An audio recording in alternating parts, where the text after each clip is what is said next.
Levy व्यवस्था अध्याय 5।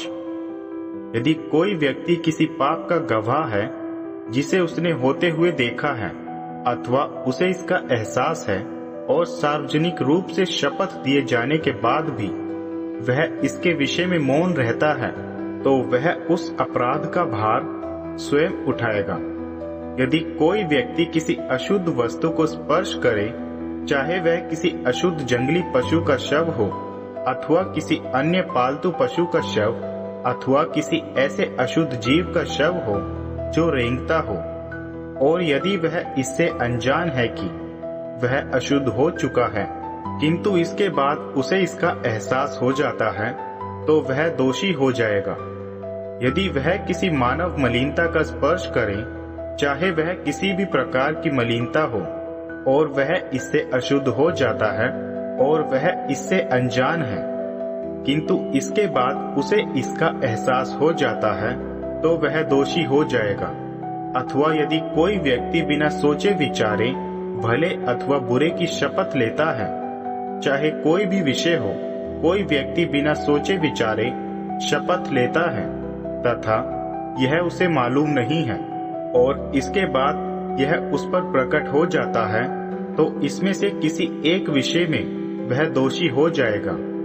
जब इसमें से किसी भी विषय के दोष का उसे एहसास होता है और वह उस पाप को स्वीकार करे जो उसने किया है, तो जो पाप उसने किया है उसके लिए वह यहोवा के सामने अपनी दोष बलि लेकर आए।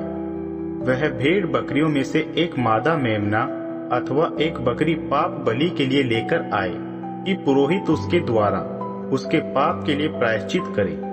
किंतु यदि उसके लिए एक मेमना भेंट करना संभव नहीं है, तो जो पाप उसने किया है उसके लिए वह यहोवा के सामने अपनी दोष बलि के लिए 2 कपोत अथवा 2 कबूतर के बच्चे लेकर आए, एक पाप बलि के लिए और दूसरा होम बलि के लिए। वह इसे पुरोहित के पास लाए। वह सर्वप्रथम उसे भेंट करे जो पाप बलि के लिए निर्धारित है। वह इसके सिर इसके गर्दन के पास से मरोड़ दे, किंतु पूरी तरह अलग ना करे। वह पाप बलि का कुछ रक्त वेदी के दूसरे सिरे पर छिड़क दे, जबकि बचा हुआ रक्त वेदी के आधार पर बहा दिया जाए। यह एक पाप बलि है। फिर वह विधि के अनुसार होम बलि के रूप में दूसरे पक्षी को तैयार करे कि पुरोहित उसके द्वारा उसके पाप के लिए जो उस व्यक्ति ने किया है प्रायश्चित करे और उसका यह पाप क्षमा कर दिया जाएगा। किंतु यदि उसके लिए 2 कपोत अथवा 2 कबूतर के बच्चे भी भेंट करने के लिए पर्याप्त साधन नहीं है, तो जो पाप उसने किया है उसकी बलि के लिए वह 1.5 किलो महीन आटा पाप बलि के लिए लेकर आए, किंतु इस पर तेल ना लगाए और ना ही इस पर लोबान रखे, क्योंकि यह एक पाप बलि है। वह इसे पुरोहित के पास लेकर आए और पुरोहित इसमें से मुट्ठी भर महीन आटे को इसके स्मरण दिलाने वाले भाग के रूप में लेकर यहोवा की अन्य अग्नि बलियों के साथ वेदी पर जलाए। यह एक पाप बलि है। इस प्रकार पुरोहित इनमें से किसी भी पाप के लिए जो उस व्यक्ति ने किया है प्रायश्चित करे और उसका यह पाप क्षमा कर दिया जाएगा। इसका शेष भाग अन्न बलि के समान पुरोहित का होगा। दोष बलि।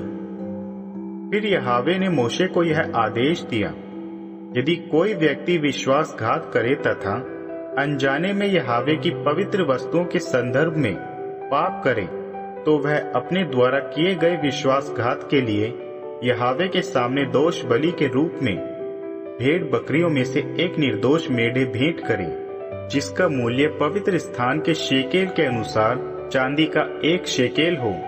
यह दोष बलि है। उसने जिस पवित्र वस्तु के संदर्भ में पाप किया है उसके लिए वह नुकसान की भरपाई करे।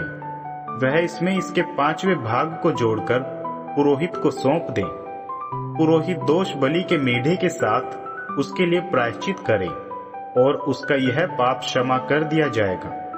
यदि कोई व्यक्ति पाप करता है और कोई भी वह कार्य करता है जो यहोवा की ओर से मना किया गया है, यद्यपि वह इससे अनजान है, तो भी वह दोषी है और अपने दंड का भार उठाएगा। फिर वह दोष बलि के लिए भेड़ बकरियों में से उपयुक्त मूल्य का एक निर्दोष मेढ़ा ले आए कि पुरोहित उस व्यक्ति द्वारा किए गए उस विश्वासघात के लिए जो उसने अनजाने में किया है प्रायश्चित करे, और उसका यह विश्वासघात क्षमा कर दिया जाएगा। यह एक दोष बलि है। निसंदेह वह यहोवा की दृष्टि में दोषी था।